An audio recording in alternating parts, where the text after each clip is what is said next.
बिस्मिल्लाहिर्रहमानिर्रहीम। बहुत सारे पेशेंट ऐसे होते हैं कि जिनमें कॉम्प्लिकेशंस होते हैं, ऐसे कॉम्प्लिकेशन जिसकी वजह से उनके अंदर इनफर्टिलिटी डेवलप होती है। उनके जो स्पर्म काउंट होते हैं वो कम हो जाते हैं, उनकी जो मोटिलिटी होती है वो डिक्रीज़ हो जाती है और इसी तरीके से उनकी जो मॉर्फोलॉजी होती है वो भी काफ़ी ज़्यादा ख़राब हो जाती है। अब ऐसी कंडीशन में वो लोग बहुत टाइम से बेबी प्लान कर रहे होते हैं, वो ट्राई कर रहे होते हैं कि उनकी वाइफ जो है वो कंसीव हो जाएं, बट नहीं हो पाती हैं क्योंकि उनकी सीमेन एनालिसिस की रिपोर्ट जो होती है वो नॉर्मल नहीं हो रही होती है। अब ऐसी कंडीशन में मॉडर्न साइंस में बार बार उनको ये प्रेशर डाला जाता है कि आप आईवीएफ के लिए प्लान कर लीजिए, इसमें आईवीएफ के अलावा कोई दूसरा ऑप्शन नहीं है। जब वो पेशेंट हमारे पास तशरीफ़ लाते हैं तो उनको इसमें प्रॉपर रिजोल्यूशन मिल जाता है और उनके जो ये कॉम्प्लिकेशन होती है लाइक वेरिकोसील, स्पर्मेटोसील, इस तरह की जो कंडीशन होते हैं, या फिर जो है उनको टेस्टिकुलर एट्रोफी होती है या हार्मोनल इम्बैलेंस होते हैं, वो सब चीज़ें तो क्योर हो ही जाती हैं, लेकिन साथ साथ में उनको जो स्पर्मेटोजेनेसिस से रिलेटेड इश्यूज़ हो रहे होते हैं या उनको जो ओलिगो एस्थेनो टेराटोस्पर्मिया होता है वो सारी चीज़ें भी ठीक हो जाती हैं। आज के इस वीडियो में हम एक ऐसे ही केस स्टडी के बारे में आप लोगों से बात करने वाले हैं कि ये पेशेंट पिछले 3 सालों से परेशान थे। उनके यहाँ उनकी वाइफ कंसीव नहीं हो रही थी। उन्होंने हमसे 2-3 महीने का जो ट्रीटमेंट फॉलो किया है उसमें ट्रीटमेंट ले लेने के बाद उनकी जो सीमेन एनालिसिस की रिपोर्ट है वो बिल्कुल नॉर्मल आ चुकी है।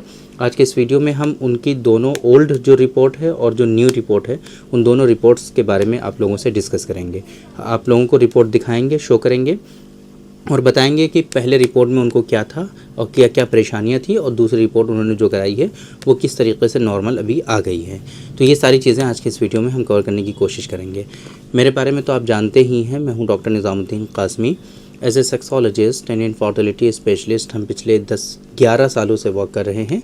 ये हमारा सेंटर सायरा हेल्थ केयर है, बाराबंकी उत्तर प्रदेश में सिचुएटेड है। हमारे यहाँ प्योर हर्बल मेडिसिन के थ्रू क्योरेबल ट्रीटमेंट देने की कोशिश की जाती है। अगर आपको इससे रिलेटेड कुछ इश्यूज़ हैं तो आप डायरेक्टली हमारे सेंटर सायरा हेल्थ केयर तशरीफ़ ला सकते हैं। ये Saira health care Barabanki bus stop और रेलवे स्टेशन से बिल्कुल वॉकिंग डिस्टेंस पर है। आप टहलते हुए आसानी से हमारे यहाँ तशरीफ़ ला सकते हैं।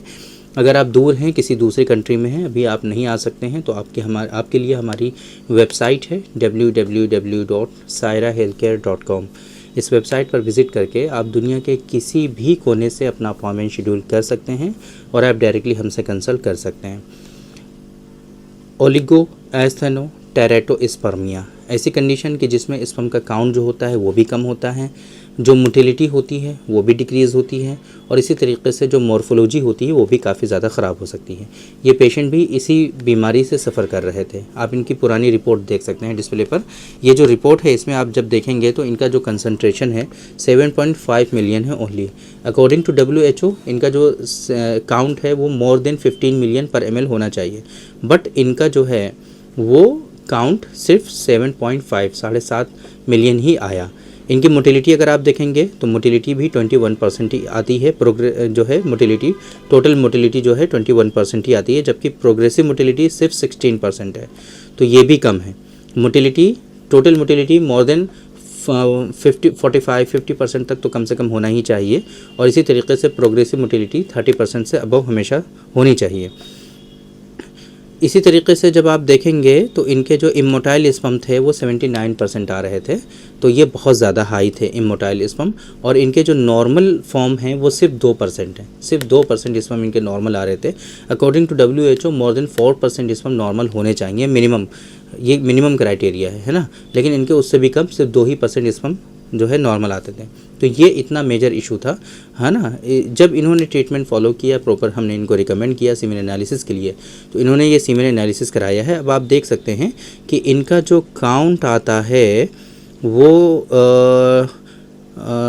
टोटल स्पर्म काउंट पर इजाकुलेट जो आता है वो 60 आता है। 60 मिलियन स्पर्म पर इजाकुलेट जो हैं वो आते हैं और इसी तरीके से पर ml जो इनका स्पर्म काउंट है वो 20 मिलियन है, तो 7.5 से डायरेक्ट 20 हो गया है, जो कि नॉर्मल काउंट है इनका, ठीक है। इसी तरीके से जब हम मोटिलिटी देखते हैं तो इनकी 45% मोटिलिटी आती है और प्रोग्रेसिव मोटिलिटी जिसके बारे में हम बात कर रहे थे कि 30% से अबव होनी चाहिए वो 40% है। प्रोग्रेसिव मोटिलिटी 40% है और मोटिलिटी जो एक्टिव मोटिलिटी है वो 45% है, तो ये काफ़ी बेहतर हो चुकी है। सेम इसी तरीके से जब अगर हम मॉर्फोलॉजी की बात करें, जो सिर्फ 2% इसके स्पर्म नॉर्मल थे इन पेशेंट के, वो अभी 80% स्पर्म इनके नॉर्मल आते हैं। 80%, 80% स्पर्म इनके अब नॉर्मल हो चुके हैं। ये आप इनकी रिपोर्ट्स में देख सकते हैं। तो इस तरीके से चेंजेस देखने को मिलते हैं। और ये ऐसी वैसी लैब में नहीं, अच्छी लैब में इन्होंने इन्वेस्टिगेशंस कराए हैं। ये मेदांता में बहुत माना जाना हॉस्पिटल माना जाता है आजकल, है ना, वहाँ पर इन्होंने जाँच करा करके ये रिपोर्ट शेयर की। तो आप लोग देख सकते हैं कि किस तरीके से एक ऐसी मल्टीपल इश्यूज़, सीमेन एनालिसिस में मल्टीपल इश्यूज़ थे इनको, काउंट भी कम था, मोटिलिटी भी कम थी, मॉर्फोलॉजी भी ख़राब थी, है ना, और भी बहुत सारे इश्यूज़ थे।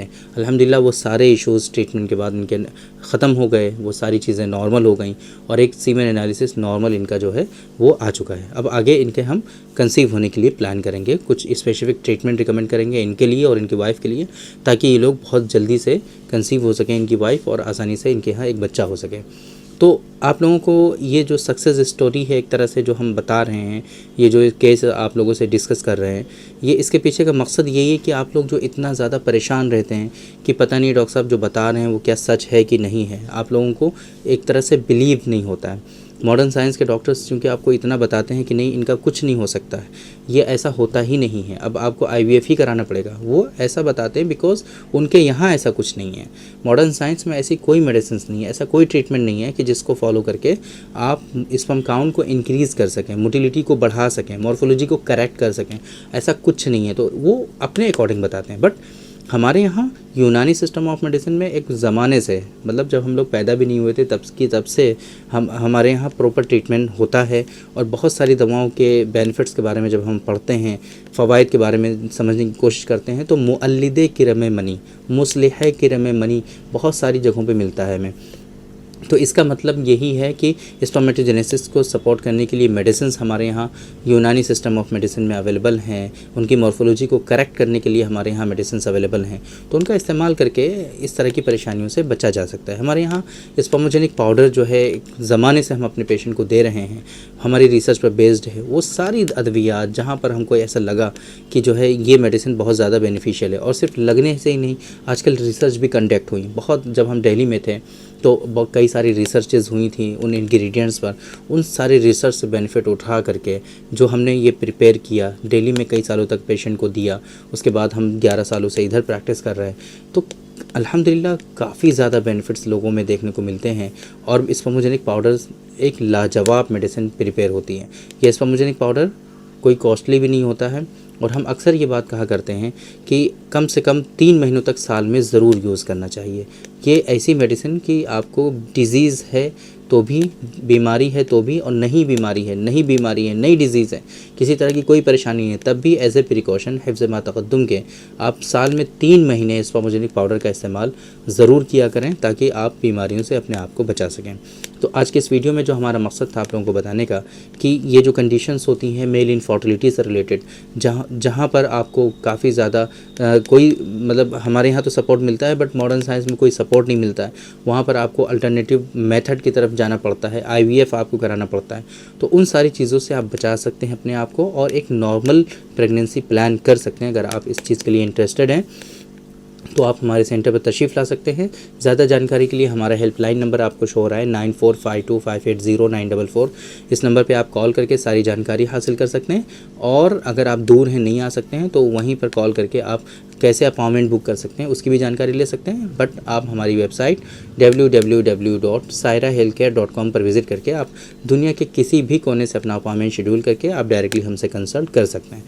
तो उम्मीद करते हैं कि आज के इस वीडियो में जो इन्फॉर्मेशन हमने आप लोगों को डिलीवर करने की कोशिश की है वो आप लोगों को ज़रूर समझ में आई होगी, और आज की इस वीडियो से आप लोगों को ज़रूर फ़ायदा हुआ होगा। तो थैंक यू वेरी मच, बहुत बहुत शुक्रिया आपका। आज के इस वीडियो में इतना ही।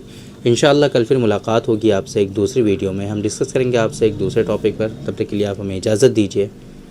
अस्सलामु अलैकुम।